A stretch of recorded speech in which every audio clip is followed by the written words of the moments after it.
নবী মুহাম্মদ রাসূলুল্লাহ দুনিয়াতে এসেছেন রহমত হয়ে, সমস্যা বাঁধাতে না, মেটাতে, কষ্ট দিতে না, কষ্ট নিবারণ করতে, কারোর ক্ষুধার্ত রাখতে না, ক্ষুধার্তকে খাবার দিতে। কথা ঠিক না ভুল বাবা? আবার জান ভাইরা মনে রাখুন, সময় আমার শেষ, আর মাত্র কয়েক মিনিট সময়। আমি একটা হাদিস পড়েছিলাম গোড়ায়,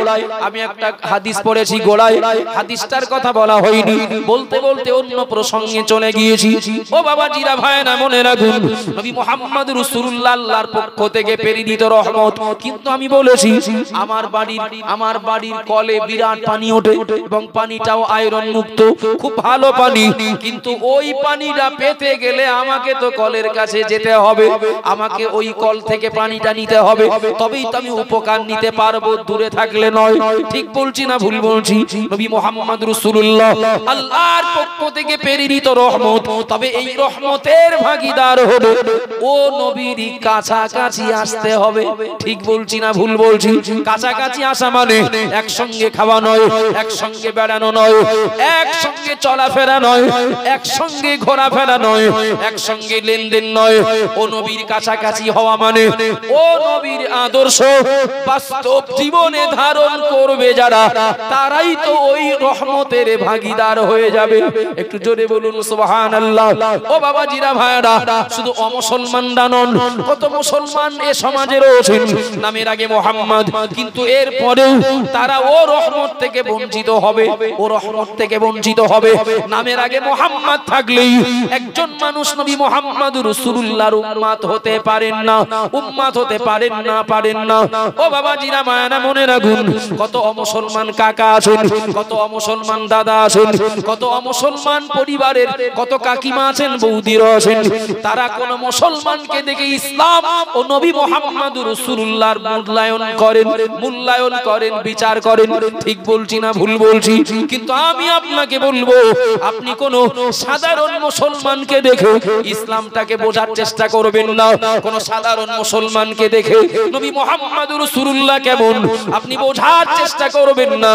ইসলাম ও নবী মুহাম্মদ রাসূলুল্লাহকে চিনতে গেলে আপনাকে কোরআন এবং হাদিসের সঙ্গে সম্পর্ক তৈরি করতে হবে। তা না হয় কোরআন হাদিসের সঙ্গে সম্পর্ক যার, এমন মানুষের সঙ্গে আপনি তুলনা করলে আপনার ধারণা, আপনার ভুল বোঝাবুঝির অবসান ঘটবে। ঠিক বলছি না ভুল বলছি? যেমন আগিয়ে চলুন, নবী মুহাম্মদ রাসূলুল্লাহ বললেন, মান লাম ইয়ারহাম সগীরানা ওয়া লাম ইউক্কির কাবীরানা ফালাইসা মিন্না, ও কামা কানা আলাইহিস সালাম। আমার নবী বললেন, যে পরিবারেরই সন্তান হোক না কেন, যে বংশেরই হোক না কেন, যে গ্রামেরই হোক না কেন, আমি মুহাম্মদ রাসূলুল্লাহ বলছি, মান লাম ইয়ারহাম সগীরানা ওয়া লাম ইউক্কির কাবীরানা ফালাইসা মিন্না, ও কামা কানা আলাইহিস সালাম। নবী আমার বললেন, যে বড়দেরকে শ্রদ্ধা করে না আর ছোটদেরকে যে স্নেহ করে না, আমি নবী বলছি ও আমার উম্মত না, ওর সঙ্গে আমার কোনো সম্পর্ক না। ও বাবাজিরা ভাইরা মনে রাখুন, এই কথার উপরে আমি অনেক কথা বলতে পারি। কত বড় আদর্শবান মহামানব, তিনি বললেন, কোন বেয়াদব তথা যে বড়দের প্রতি শ্রদ্ধা করে না, ছোটদের প্রতি স্নেহ করে না, নবী মুহাম্মদ রাসূলুল্লাহ বললেন, এ মানুষটাকে আমার দলে জায়গা দেব না, ওর জায়গা আমার দলে নেই, ফালাইসা মিন্না, সে আমার কেউ না। সুবহানাল্লাহ বলেন। বর্তমান সমাজে দেখি যারা ওই নবী মুহাম্মদ রাসূলুল্লাহর জীবন আদর্শ নিয়ে যারা সমালোচনা করেন, তাদেরকে পাওয়া যাবে তাদের দলের নেতা লিডার যে যত বড় ক্রিমিনাল হবে, যে যত বড় দুষ্ট হবে, যে যত বড় দুর্নীতিগ্রস্ত হবে, যে যত বড় মারকামারা আসামি হবে, দেখা যাবে দলের বড় পদ, বড় চেয়ারটা তার দিকেই এগিয়ে দেওয়া হবে। ঠিক বলেছি না ভুল? কেশো করতে গেলে কে উঠে বেরোবে? আমি কারোর নাম করে বলছি না, তবে যার ঘা থাকবে তার জ্বালা করবে। কথা ঠিক বলছি না ভুল বলছি? আজকের নেতৃত্বের জায়গাগুলোই যারা খোঁজ নিলে পাওয়া যাবে, যে যত বড় আসামি সে তত বড় মাতব্বর। কথা ঠিক না ভুল বাবা? হয়তো কারোর জমি জায়গা কেড়ে নিয়েছে, অন্যায়ভাবে কারোর জল কর আত্মসাৎ করেছে, কারোর ইট ভাটার শিয়ার ছিলেন কেউ, শক্তি প্রয়োগ করে তাকে হটিয়ে দিয়েছেন।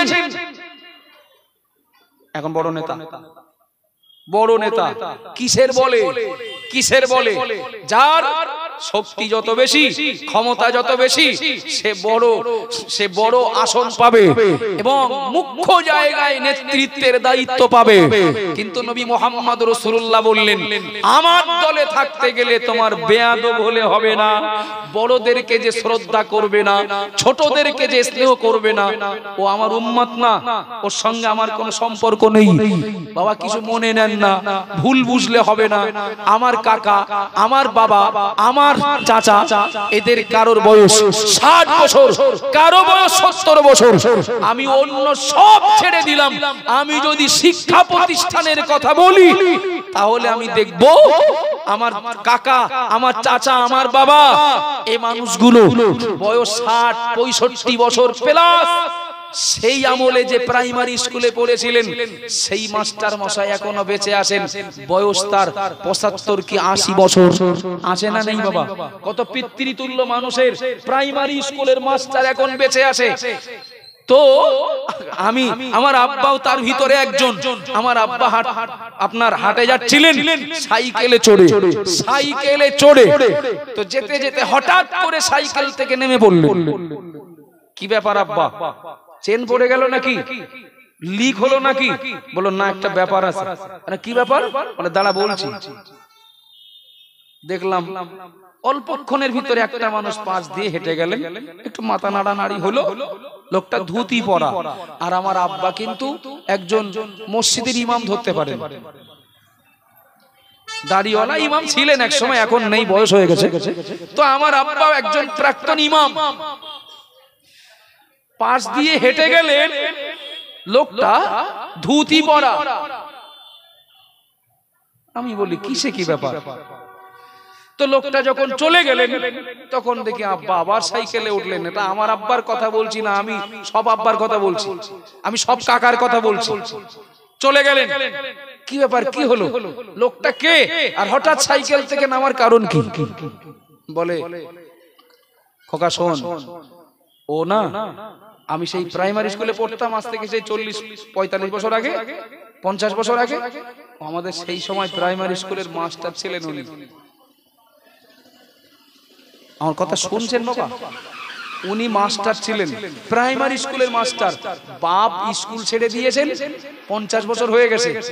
50 বছর আগে পড়েছেন লোকটার কাছে। আমার বাপ বলো মুসলমান আর মাস্টার বলো হিন্দু। কথা বোঝা যাচ্ছে নাকি? কিন্তু এই আদর্শ হিন্দু হোক আর মুসলমান হোক, মুরব্বীদের ভিতরে আসে না নেই? মাস্টার তো মাস্টার, মাস্টার হেঁটে আসবে আর আমি সাইকেলে যাব, এটা বেয়াদবি। কথা ঠিক বলছি না ভুল বলছি? এটা উল্টোও হতে পারে, মাস্টার মুসলমান, ছাত্র হিন্দু, মুরব্বী, কাকার ভিতরে আদর্শ পাওয়া যাবে যে ওই মাস্টারের কাছে পড়েছিলাম, তিনি হেঁটে আসছেন আর আমি সাইকেলে যাব, এটা বেয়াদবি। নেমে স্যার কেমন আছেন, ভালো আছেন, খোঁজ খবর নিয়ে আদান প্রদান করে তারপরে একটু দূরে চলে যাবে, তারপরে সাইকেলে উঠবে। আরে সাধারণ মানুষের কথা বাদ দেন, লেখাপড়া জানে না তাদের কথা বাদ দেন। কলেজের প্রফেসর আসছেন, প্রফেসর আসছেন সুপার স্প্লেন্ডার মোটরসাইকেল নিয়ে, আর ওই কলেজের ছাত্র যাচ্ছে অ্যাপাচি নিয়ে। মুখোমুখি করেছে দুজন। প্রফেসরের দেখে গাড়ির গতি বাড়বে না কমবে বলে মনে হচ্ছে? আমার কথা কি ভুল বুঝছেন না তো? প্রফেসরের দেখে গাড়ির গতি কমবে না বাড়বে? হয়তো অনেক সময় হয়, অনেক সময় হয়। মাস্টারি করেন তাই কি, শখ করে একটু বিড়ি ধরালেন, বিড়ি খেলেন। ওই সেই মুরব্বী 50 বছর আগে স্কুল ছেড়ে দেওয়া সেই ছাত্র যদি একটু বিড়ি খাওয়া অভ্যাস থাকে, ওই মাস্টারকে যেই দূর থেকে দেখতে পাবেন, আমার স্যার আসছে রে, বিড়িটা ফেলে দেবেন।